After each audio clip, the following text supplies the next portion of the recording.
I have a The Citizen model in front of the camera today, and I've wanted to see a The Citizen for years now. I've come close a couple times to ordering one online, but honestly, it's hard to drop this kind of money for a sight unseen, relatively unknown model line. So in the past, I've never ended up pulling the purchase trigger. So I think it's very cool that I have opportunity to take a closer look at this one.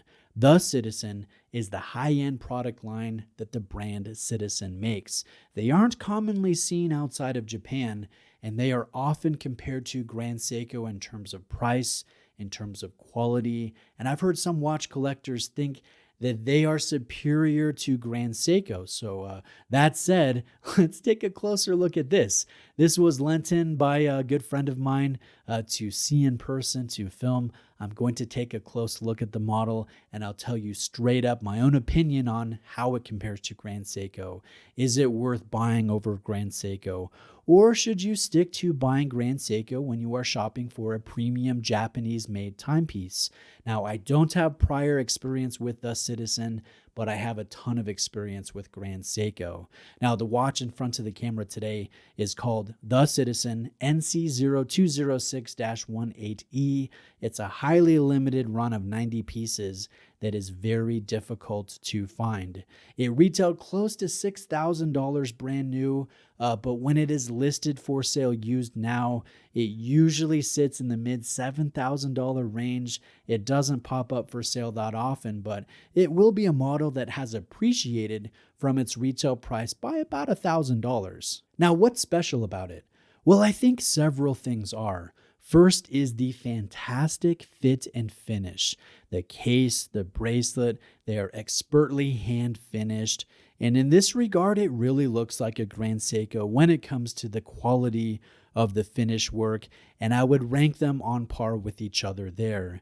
Now, the dial details are special. They are very sharp under the sapphire crystal. You'll see dimensional applied markers, raised applied branding, a very dynamic dial texture, and this will be broken up by a large subsidiary seconds complication. And then outside of that, you'll notice a bi-finished black ceramic bezel. And apart from being well executed, it is highly scratch resistant, which I think is important. When you have this on an area of the watch that generally quickly shows wear and tear, this will prolong the look of the watch, the sharp, crisp, clean look of this watch as you use it over time. Now, I like the H-Link bracelet, and this is the one aspect of the watch that I will easily say far exceeds any Grand Seiko bracelet in terms of the quality. This is solid, it's beautifully finished, and it actually feels like it matches the sharpness of the case, and that's just not the case with Grand Seiko. Often with Grand Seiko, the bracelets kind of feel like an afterthought, and they just don't match the case in terms of perceived quality. And with this watch, the bracelet feels on par with the case, and that's really exciting. Now, another aspect of the watch that I like is this mechanical movement. This is a Le Jeu Perret caliber design. Le Jeu Perret is a Swiss movement house that the Citizen Group owns, so technically you could call this an in-house movement, and this will be finished at their highest degree. You'll notice beautiful brushing, beautiful purling, beautiful black polishing.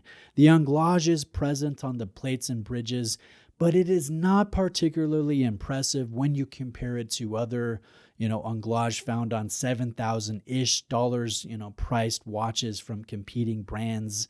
The skeletonized rotor is made from 22 karat yellow gold, so I like to see the inclusion of some precious metal. I think that's important. This is the perfect heavy winding mass to wind the mainspring and power the movement. This 0200 caliber is unidirectionally winding, and it does have that rotor wobble associated with Miyota, Le Jeu Perret, and Valjoux chronographs that have unidirectionally winding rotors. So once you get this spinning, it really goes to town. It spins for a long time, and a Citizen has to pack in quite a few ball bearings to evenly spread out the weight of this hefty yellow gold rotor. Now, let me step back and make some overall observations about this The Citizen and some comparisons to my experience with Grand Seiko, and we'll start with the movement. I think this compares well to Grand Seiko's entry-level mechanical movements and not their higher end or their mid-level mechanical movements. This is not finished quite as well as Grand Seiko, but it does have a decent amount of yellow gold, which I like, and it will be regulated to a tighter accuracy spec of -3 seconds to +5 seconds per day, and that will be a bit tighter than cost levels of accuracy. So that all said, I do prefer the finish of higher end mechanical Grand Seiko calibers and spring drive movements, as well as the non-unidirectional winding nature of their rotor systems. So I say overall advantage Grand Seiko, but this movement is still comparable on the entry level end of Grand Seiko's mechanical calibers. Now let's take a look at the detail work on a macro level for the dial.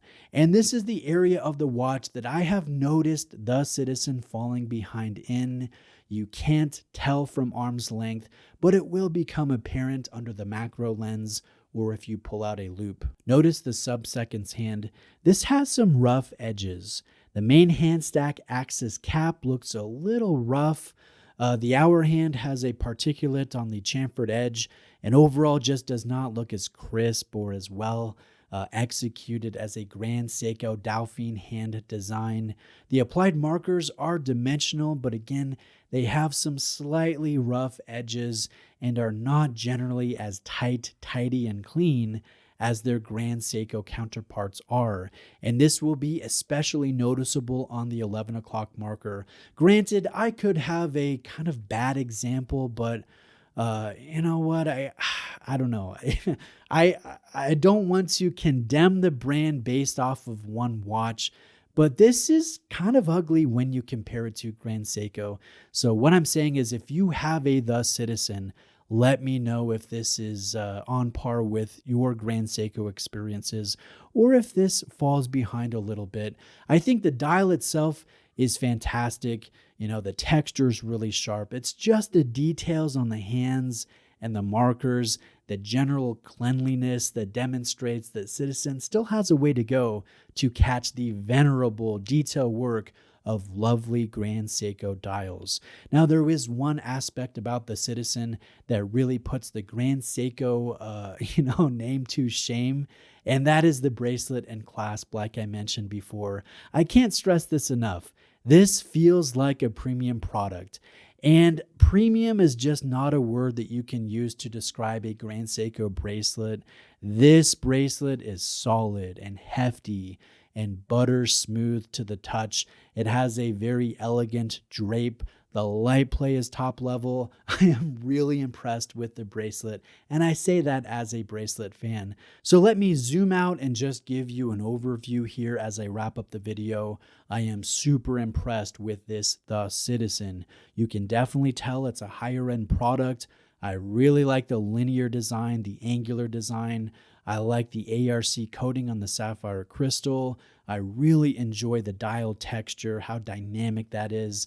I really enjoy the scratch resistance of this bi-finished black ceramic bezel.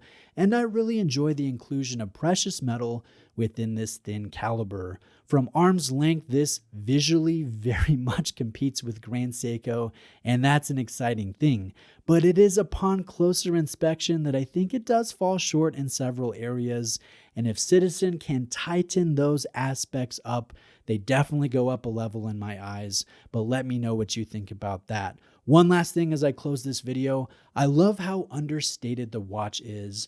Nobody expects a luxury price product from a watch brand that bears the name Citizen, so this flies under the radar from the general public and is likely only to be noticed, only to be appreciated by crazy watch enthusiasts. And so that's kind of a fun thing. I do enjoy stealth wealth watches on occasion, and this certainly fits that bill well. Big thanks to my good friend Bobby for allowing me some time to take a close look at this uncommon model line from Japan. I really appreciate that. And I am working my way to 200,000 subscribers. So if you love watches, you enjoy varied, interesting watch content, please subscribe to my channel. I post all kinds of awesome traditional watch videos every few days. Your support is greatly appreciated. Thanks.